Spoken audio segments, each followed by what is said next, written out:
नमस्कार दोस्तों, राधे राधे सभी को। के बी ऑनलाइन प्लेटफॉर्म पर आप सभी का स्वागत है। दोस्तों, राजस्थान की वन संपदा और वनस्पति से रिलेटेड ये 5वीं क्लास है। दोस्तों, अगर दोस्तों आप भी इस चैनल पर नए हैं तो प्लीज़ चैनल को लाइक करें, सब्सक्राइब करें, बेल आइकन प्रेस करें ताकि वीडियो संबंधित नोटिफिकेशन आपको तुरंत मिलता रहे। चलिए दोस्तों, शुरुआत करते हैं। ये क्लास भी आपके लिए बहुत ही इम्पोर्टेंट होने वाले दोस्तों। आइए दोस्तों, शेष वनस्पति से रिलेटेड महत्वपूर्ण फैक्ट के बारे में चर्चा करते हैं। घोघरू घोघरू का वैज्ञानिक नाम रुट्राई बलर ट्रिबुलस टेस्टिस है दोस्तों। ये इसका वैज्ञानिक नाम है। घोघरू है उसको गोक्सु नाम से भी जाना जाता है। घोघरू ये ऊँटों का प्रिय भोजन होता है दोस्तों। इसे भांकड़ा उकाले भी कहा जाता है। घोघरू के वृक्ष को भांकड़ा उकाले भी कहा जाता है। पूर्वी राजस्थान में दो मुख्य घास पाई जाती हैं, अंजन और चिंबल। अंजन और चिंबल पूर्वी राजस्थान में दो मुख्य घास पाई जाती है। अब आता है दोस्तों धामण घास, जिसे ट्राइडोक्स कहा जाता है दोस्तों, या इसका वैज्ञानिक नाम ट्राइडोक्स। राजस्थान में पाए जाने वाली एक घास है दोस्तों। धामण घास राजस्थान में पाए जाने वाली घास है। इसका उपयोग दुधारू पशुओं द्वारा किया जाता है। राज्य में धामण घास बांसवाड़ा, डूंगरपुर, उदयपुर, सलूमबर, जैसलमेर आदि जिलों में प्रचुरता से पाई जाती है दोस्तों। धामण जो घास है उस मधुमेह रोग को दूर करने के लिए धामण घास का यूज किया जाता है। चौहानों की प्राचीन राजधानी चौहटन, बाड़मेर का जो क्षेत्र था चौहटन, शुष्क वृक्षों के लिए विख्यात है, जिनमें बहुतायत मात्रा में गोंद प्राप्त होता है दोस्तों। राजस्थान में जो गोंद के लिए प्रसिद्ध स्थान चौहटन बाड़मेर है दोस्तों। गोंद प्राप्ति के लिए राजस्थान में प्रसिद्ध स्थान कौन सा है? चौहटन बाड़मेर है दोस्तों। मोस्ट इंपोर्टेंट दोस्तों। और चौहटन में लगने वाला जो प्रसिद्ध मेला सुइयों का मेला है, जो राजस्थान का अर्धकुंभ कहलाता है दोस्तों। वेरी इंपॉर्टेंट दोस्तों। चौहटन में लगने वाला जो प्रसिद्ध मेला सुइयों का मेला है, जो राजस्थान का अर्धकुंभ कहलाता है दोस्तों।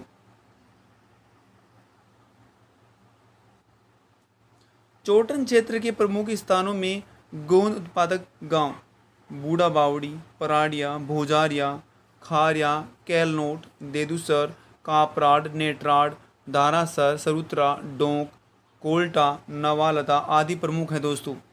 राज्य के पश्चिमवर्ती भागों से गोंद की प्राप्ति बहुत ज़्यादा होती है दोस्तों। इस क्षेत्र में गोंद उतारने का कार्य मेघवाल व मुसलमान जाति के लोग करते हैं दोस्तों। गोंद उतारने का काम मेघवाल व मुसलमान जाति के लोग करते हैं।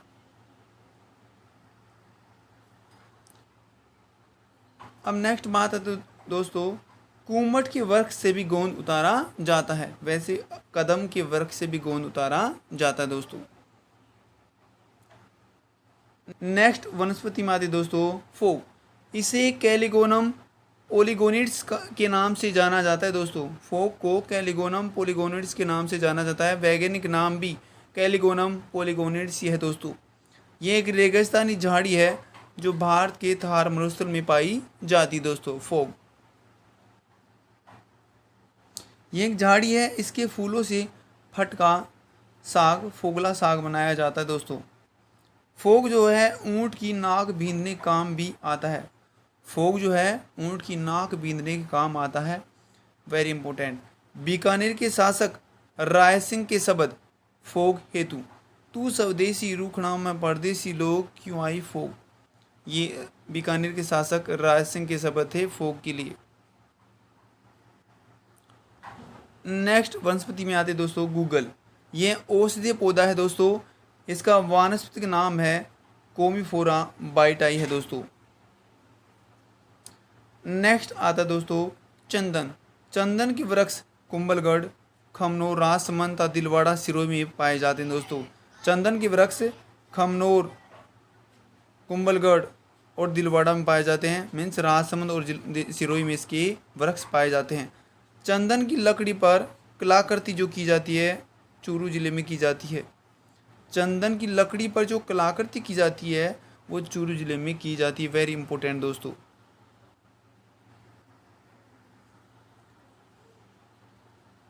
अब बात करते दोस्तों राजस्थान के प्रमुख वंश व उनके आराध्य वृक्ष। चौहान वंश का आराध्य वृक्ष पीपल को माना जाता है दोस्तों, और जो कछवा वंश है उसका आराध्य वृक्ष वट को माना जाता है।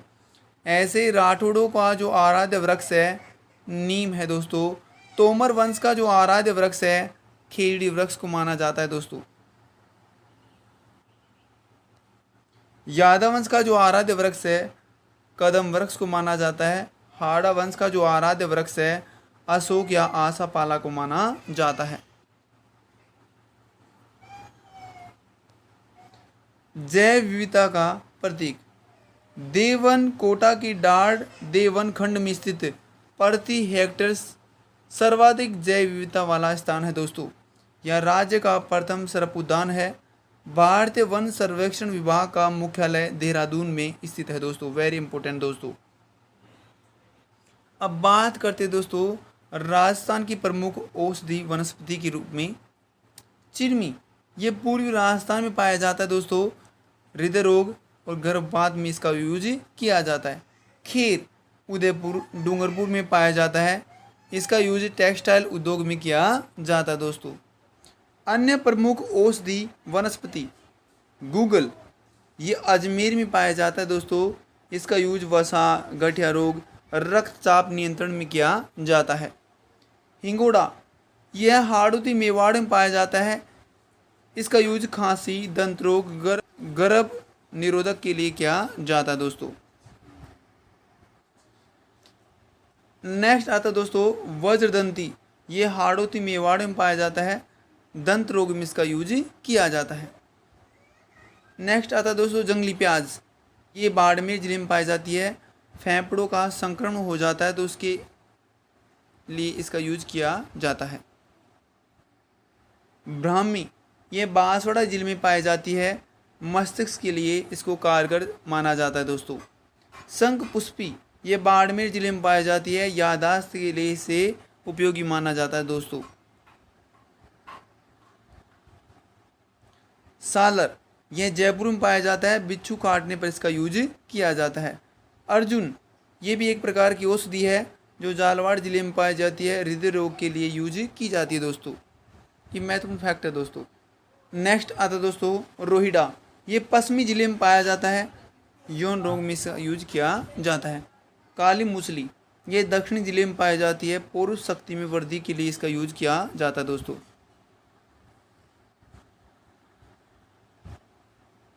सफ़ेद मूसली, ये भी दक्षिणी जिले में पाई जाती है। पुरुष शक्ति में भी इसका यूज किया जाता है। अश्वगंधा, ये चित्तौड़गढ़ जिले में पाया जाता है। गर्भ निरोधक के लिए इसका यूज किया जाता है दोस्तों। केली, ये भी चित्तौड़गढ़ में पाई जाती है दोस्तों। इसका भी गर्भ निरोधक के लिए यूज किया जाता है। डांडाथोर, ये संपूर्ण राज्य में पाई जाती है। इसका यूज भी गर्भ निरोधक के लिए यूज किया जाता है दोस्तों। नेक्स्ट आता है दोस्तों ग्वारपाठा, ये सामर क्षेत्र में अधिक पाया जाता है। सौंदर्य प्रसाधनों में इसका यूज किया जाता है दोस्तों। नोट, पेट दर्द में उपयोगी औषधि है दोस्तों अमलतास है दोस्तों। अब बात करते दोस्तों भारत में सबसे पहले वन नीति घोषित की गई थी 1855 में। संपूर्ण भारत की पहली वन नीति 1894 में घोषित की गई थी दोस्तों। स्वतंत्रता के बाद यदि पूछे तो पहली वन नीति 1952 में घोषित की गई थी। नवीनतम राष्ट्र वन नीति 1988 में घोषित की गई थी दोस्तों।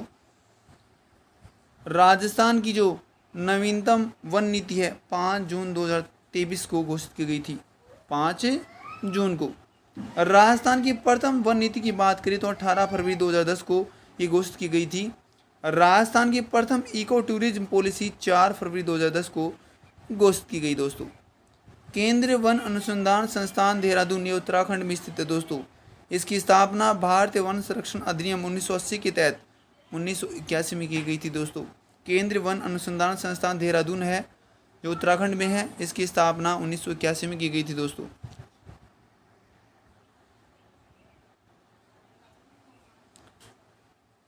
अब महत्वपूर्ण फैक्ट की बात करते हैं। इमारती लकड़ी के लिए प्रसिद्ध सागवान के वन बांसवाड़ा जिले में पाए जाते हैं दोस्तों। राजस्थान के दक्षिणी क्षेत्र में सागवान के वन पाए जाते हैं। राजस्थान की मोटा पादप प्रजाति जलवास बांस का वर्ग है दोस्तों। 7वीं पंचवर्षीय योजना में तत्कालीन प्रधानमंत्री राजीव गांधी ने राज्य के डूंगरपुर जिले से रूख भायला कार्यक्रम प्रारंभ किया गया था दोस्तों, जो राजस्थान में वन संरक्षण को प्रोत्साहन देने के लिए किया गया था। रूख भायला का सामान्य अर्थ है वृक्ष मित्र से। राजस्थान में सागवान के वृक्षारोपण हेतु अधिक उपयुक्त जिले बांसवाड़ा, डूंगरपुर व उदयपुर हैं दोस्तों। राजस्थान में कोणधारी वन, अल्पाइन वन, सदाबहार वन, उष्णकटिबंधीय तरपतझड़ी वनस्पति नहीं पाए जाते दोस्तों। वेरी वेरी इंपॉर्टेंट दोस्तों। खेड़ी के पेड़ों को काटने से बचाने के लिए 1730 में 363 लोगों ने क्या किया, अमृता देवी के नेतृत्व में अपना बलिदान दिया था दोस्तों, जोधपुर में। इसी कारण राजस्थान में वन विकास हेतु अमृता देवी स्मृति पुरस्कार दिया जाता है। प्रतिवर्ष भाद्रपद शुक्ल दशमी को विश्व का एकमात्र वृक्ष मेला भरता है दोस्तों, जिसकी चर्चा हमने इसे पिछली क्लास में की थी। प्रतिवर्ष 12 सितंबर को खेजली ग्राम जोधपुर में वृक्ष महोत्सव मनाया जाता है। रोटू राजस्थान के नागौर जिले में स्थित आरक्षित वन्य क्षेत्र है दोस्तों। इको टूरिज्म पॉलिसी 2021 का लोकार्पण। मुख्यमंत्री ने राज्य वन जीव मंडल की 12वीं बैठक में 16 जुलाई 2021 को राजस्थान इको टूरिज्म पॉलिसी का लोकार्पण किया था दोस्तों। लक्ष्मणगढ़ इकोलॉजिकल पार्क का शिलान्यास मुख्यमंत्री द्वारा 18 दिसंबर को किया गया।